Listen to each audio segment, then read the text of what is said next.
Assalamualaikum warahmatullahi wabarakatuh. Anak-anak sekalian yang berbahagia, pada kesempatan kali ini kita akan belajar masih di kelas 4 tema 1 indahnya kebersamaan pada subtema yang terakhir, subtema 3 bersyukur atas keberagaman. Ya, kita mulai ya. Terbang terlebih dahulu. Jeren permainan engklek. Bagaimana permainan engklek? Ya, inilah permainan engklek atau kita menyebutnya, mungkin orang tuamu menyebutnya, kalau di daerahmu mungkin mengenal yang namanya bendan ya. Engklek atau disebut juga bendan. Indonesia kaya kan keberagaman ya. Ada yang makanan, minuman, ini permainan tradisional, menarik, menantang, yaitu engklek ya. Diharapkan siswa semakin terlatih melakukan keterampilan gerak dasar lokomotor lompat ya. Bisa melompat, bisa pakai satu kaki, dua kaki gitu ya, dengan sebagai tumpuan. Mempersiapkan pola bangun datar untuk permainan engklek di area lapangan, di area atau lapangan tempat olahraga atau di dalam rumah boleh ya. Pola bangun datar ini bisa dibuat menggunakan kapur kalau di luar. Jika area permainan berupa lapangan keras atau semen, kalau berupa tanah, kalian membuat polanya bisa menggunakan tali, ya, potong kayu, atau biasanya kalian menggunakan batu, ya, batu bata yang pola bangun datarnya bervariasi. Jumlah pemain engklek dalam satu pola bangun datar itu setidaknya ada 2 pemain hingga 5 pemain dalam satu permainan ya. Dan kalian hindari jumlah pemain yang terlalu banyak, bukan tidak boleh ya, boleh-boleh saja. Tapi kalau pemainnya banyak, maka kalian akan terlalu lama menunggu atau giliran untuk melakukan lompatan, untuk melakukan permainan engklek ini atau bendan. Terus karena juga permainan engklek ini memerlukan keterampilan lokomotor ya, untuk melakukan gerak anggota tubuh berpindah tempat ya. Ayo menulis. Ya, di sini ada Fahombo Batu.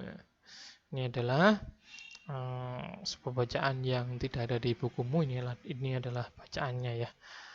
Tradisi lompat batu berasal dari suku Nias. Suku Nias berasal dari Pulau Nias yang terletak di sebelah barat Pulau Sumatera.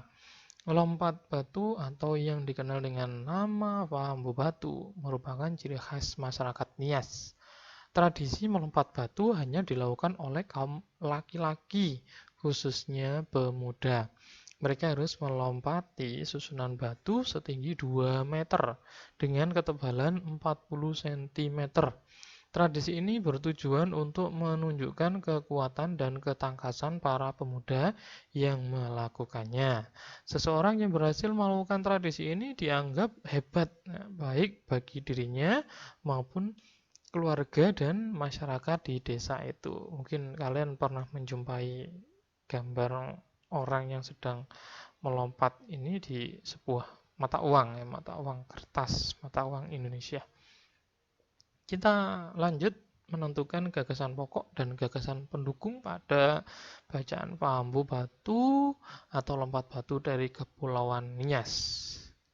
Paragraf yang pertama, gagasan pokoknya adalah Bambu Batu dari Nias. Ini suku Nias, yaitu menceritakan Fahambu Batu ini dari Nias. Gagasan pendukungnya adalah Fahambu Batu merupakan ciri khas masyarakat Nias ya, ciri khas ya, dari Nias ya, dari Pulau Sumatera. Nah, lanjut gagasan pokok yang paragraf kedua. Gagasan pokoknya adalah menunjukkan kekuatan dan ketangkasan. Ini gagasan pokoknya. Ini yang laki-laki yang menunjukkan kekuatan dan ketangkasan. Nah, tradisi ini bertujuan, gagasan pendukungnya, menunjukkan kekuatan atau ketangkasan ini ya. Bertujuan menunjukkan kekuatan atau ketangkasan. Sebuah tradisi gagasan pendukungnya dilakukan oleh kaum laki-laki atau pemuda. Itu gagasan pendukungnya juga boleh. Terus susunan batunya setinggi 2 meter dengan ketebalan 40 cm. Paragraf ketiga. Ini gagasan pokoknya adalah dia anggap hebat. Kenapa kok dianggap hebat? Iya, pendukungnya dilihat karena seseorang yang berhasil melakukan tradisi ini dianggap hebat. Nah, ini.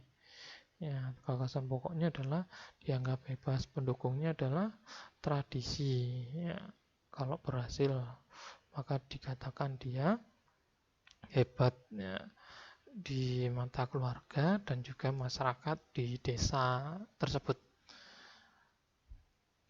Setelah menentukan gagasan pokok, gagasan pendukung, kita akan melakukan pemantulan dan penyerapan bunyi. Nah, ini ada dua anak yang sedang melakukan alat musik ya, gendang tradisional.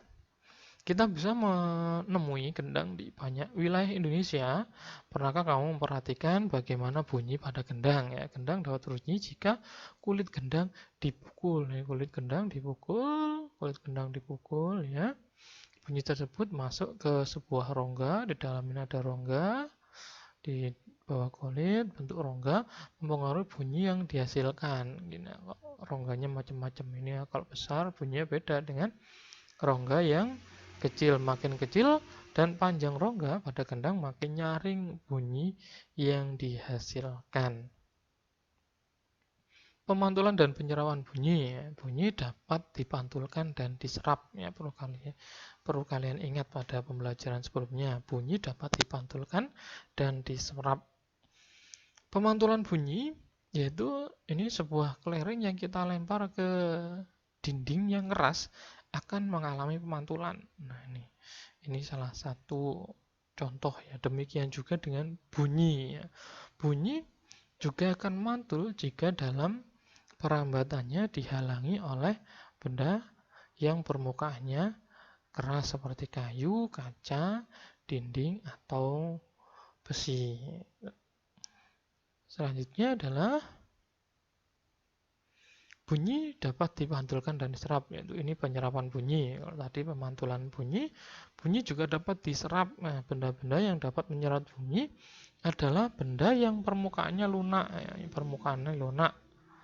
Benda yang demikian pula disebut peredam bunyi. Peredam bunyi seperti kalian masuk di bioskop itu ya, ada kan ya peredam bunyi. Karpet, goni, tahu goni ya, karung itu ya. Terus kertas, kain, busa yang tebal ya, dan wool. Benda-benda tersebut dapat digunakan untuk mencegah terjadinya gaung atau kerdam dinding dan langit-langit gedung pertemuan. Di gedung-gedung pertemuan itu sering kita temui, atau di studio musik itu juga ya, studio rekaman, gedung bioskop dilapisi dengan bahan-bahan tersebut supaya tidak terjadi gaung atau kerdam. Kita lanjut antara perbedaan antara gaung dan gema ya, macam-macam bunyi pantul. Gaung atau kerdam yaitu terjadi karena bunyi dipantulkan oleh dinding yang jaraknya tidak jauh dari sumber bunyi. Hal ini menyebabkan datangnya bunyi pantul bersamaan dengan bunyi asli yang belum selesai terucapkan. Akibatnya, bunyi pantul mengganggu bunyi asli sehingga suara terdengar tidak jelas. Ini tidak jelas, bingung ya.